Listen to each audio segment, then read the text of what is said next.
There's something so powerful about the idea of a fresh start, isn't there?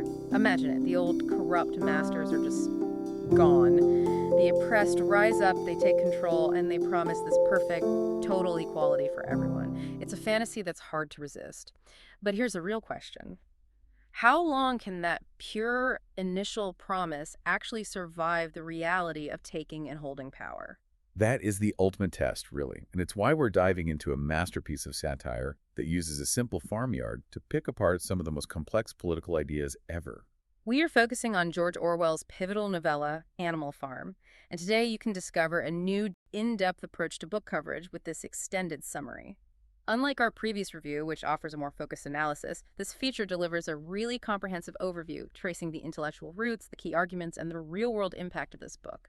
If you appreciate this expanded format and find it helpful, please let us know. Your feedback will absolutely help shape future content. And this book, it was originally subtitled A Fairy Story, came out in 1945, right as the world was reeling from World War II. It's just this perfect piece of political allegory. It uses animals on a farm to map out, with really chilling accuracy, the rise and corruption of the Russian Revolution. That historical parallel is so key to unlocking the whole thing. And to give you this deeper, more dynamic look, you are experiencing a unique two-host AI conversation powered by Google's Notebook LM for deeper, more dynamic book summaries. So our mission today is to give you a high-level, comprehensive summary.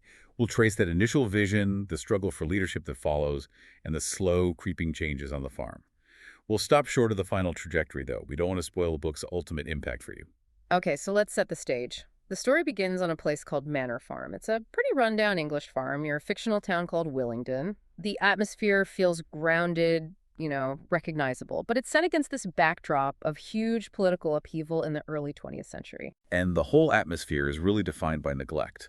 The human owner, Mr. Jones, is, well, he's often drunk. It's just completely irresponsible. He isn't properly caring for the animals.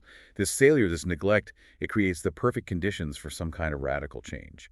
Mr. Jones is a stand-in for the Tsar, really whose misrule led directly to the Russian Revolution.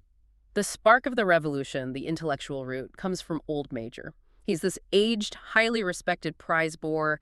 He calls all the animals together for a secret meeting in the barn to share this incredible vision he has, a future where animals are totally free from human exploitation. And he teaches them their anthem, Beasts of England. Old Major basically provides the founding philosophy. It's the equivalent of Marx's theories. His ideas are simple. Humans are the enemy, animals are comrades, and the only goal is absolute equality. That's the framework for everything that happens next. But then, Old Major dies. So the revolutionary torch gets picked up by the most intelligent animals on the farm, the pigs. 3 of them, in particular, Snowball, Napoleon, and Squealer, take his ideas and turn them into a formal system called animalism. But were they all on the same page with this? Or was there tension from the start? Oh, the tension was immediate, even if it was quiet at first. They were the interpreters of the philosophy, sure, but they were already rivals. But before that could really boil over, the revolution just happens, almost by accident. Mr. Jones gets drunk, forgets to feed the animals for days. And it's just this spontaneous uprising. The animals are starving, they lash out, and they drive Jones and his men right off the property. It's this incredible moment of victory. The first thing they do is rename the farm Animal Farm. Then they paint their core beliefs, the 7 commandments, on the side of the barn. The dream has become real. And that first period is a kind of golden age. The animals are all working together. They feel this thrill of ownership. The harvest is a huge success. There's this genuine sense of purpose. They really believe they've done it. They've created the perfect, equal society. But the first crack in that foundation appears almost immediately. And it's so quiet, so subtle, but so important. The milk and the apples, they just disappear. That moment is the critical first step toward control. The pigs quietly reserve them for themselves. They don't use force, not yet. They just establish a class distinction based on this idea of necessity. And this is where the propaganda machine kicks in. Squealer, he's the voice of the regime, the spin doctor. He immediately justifies it. He doesn't say, we're better, so we deserve more. He says, we pigs are the brain workers. We need this. If we fail, Jones comes back. Exactly. It's genius manipulation. You wrap your own self-interest in the language of public safety.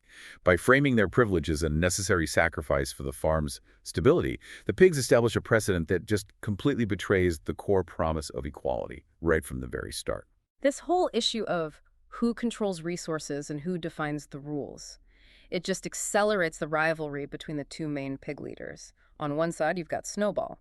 He's brilliant, organized, he's focused on setting up committees, educating everyone.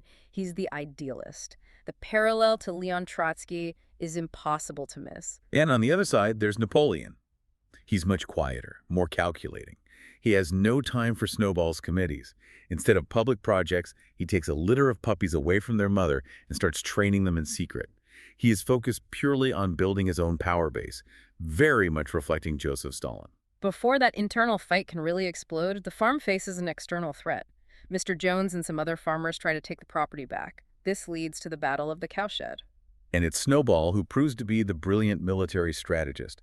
He organizes the defense, they win, and this victory really solidifies Animal Farm's independence. It even creates new holidays to celebrate the victory. For a moment, the farm is unified and secure. So now, the two leaders are on a collision course. Snowball is popular, but Napoleon has been building the secret, loyal force behind the scenes. As we unpack how quickly these ideals can get twisted, remember you can gain a deeper perspective. This insight brings us to Mindful Moments, our YouTube channel offering AI book analysis, summaries, and critiques inspiring reflection and rational thought. The tension between Snowball and Napoleon finally comes to a head over the windmill. It's this huge, ambitious project. Snowball proposes it as a way to get electricity, to lighten everyone's workload. Napoleon just dismisses it as nonsense. The final debate over the windmill. It's the last moment of real democracy on the farm. And it is the definitive turning point. As Snowball is making this passionate speech, Napoleon gives a high-pitched whimper. And these 9 enormous, ferocious dogs, the puppies he trained, burst into the barn and chase Snowball off the farm for good. It's a coup. It's instant, it's brutal, and it replaces any kind of debate with pure, terrifying violence. Napoleon is now the unquestioned leader. He rules through fear. And what he does immediately after is so telling. He cancels the Sunday meetings. From now on, a committee of pigs will make all the decisions. Squealer will just announce them. But the most incredible move is that he announces they are going to build the windmill after all. And he claims it was his idea all along, stolen by the traitor Snowball. This is the full activation of the propaganda machine. It's the end of objective truth. The animals start the grueling work on the windmill with huge setbacks.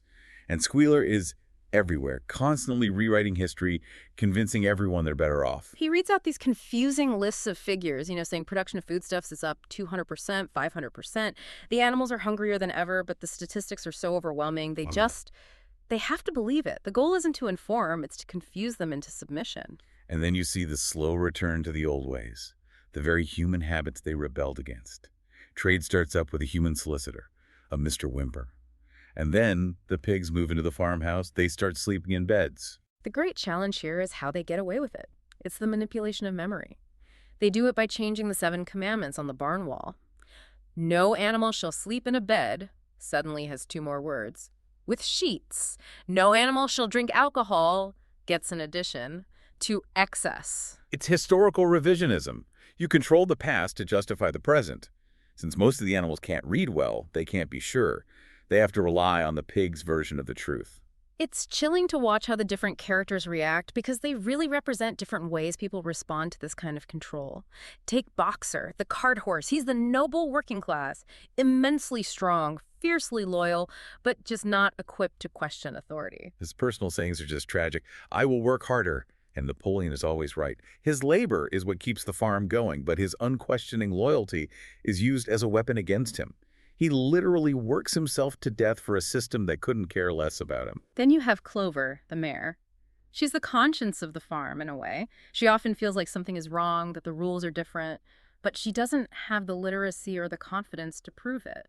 She senses the lie, but she can't fight it with facts. And Benjamin, the old donkey, he's the cynical intellectual. He can read as well as any pig. He sees exactly what's happening.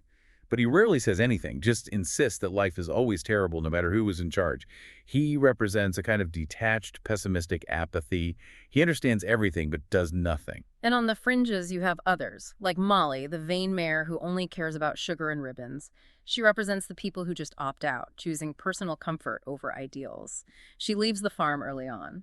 And finally, Moses the raven. He tells these stories about a paradise called Sugar Candy Mountain, where animals go when they die. His stories are a religious distraction from their miserable lives. At first, the pigs are against it, but then they realize it's useful. It keeps the workers hopeful and docile. Structurally, a few things really anchor the story. The constantly shifting alliances with the neighboring human farms, Foxwood and Pinchfield for one. Napoleon plays them against each other. Right, which mirrors the Soviet Union's shifting international alliances. It shows that even a revolutionary state has to deal with a hostile world. And the windmill itself becomes this powerful symbol. It represents their hard work, the promise of a better future, but also all the political controversy and blame. As for the style, the book is a masterclass in simplicity. It's told by this impersonal third-person narrator. The language is clear and direct. It focuses on what you can see on actions and slogans, not on the animal's inner thoughts. It makes the whole thing feel like a factual report, which is even more horrifying. So on the surface, the themes are incredibly clear. It's about how power corrupts, the danger of propaganda, the manipulation of history, and what happens when a revolution promising equality ends in a brutal dictatorship. And that message just resonated everywhere. It became one of Orwell's most famous works almost immediately. It's still studied all over the world as maybe the most accessible introduction to the dangers of authoritarianism. So if we step back from the farm itself, what's the one big takeaway we should all be thinking about? Well, if propaganda works best when the truth is deliberately made hard to remember, then what civic responsibility do we all have? The responsibility to value literacy, critical thinking, and collective memory. The challenge for you is to stay vigilant, to make sure the rules of your own society aren't being quietly changed while you're too busy or too tired to notice. A vital challenge. Thank you for joining us for this extended summary. Click the link on screen to subscribe, share, purchase via link, and think rationally. See the many genre-based book podcasts at Mindful Moments. Subscribe and nourish your mind on the go.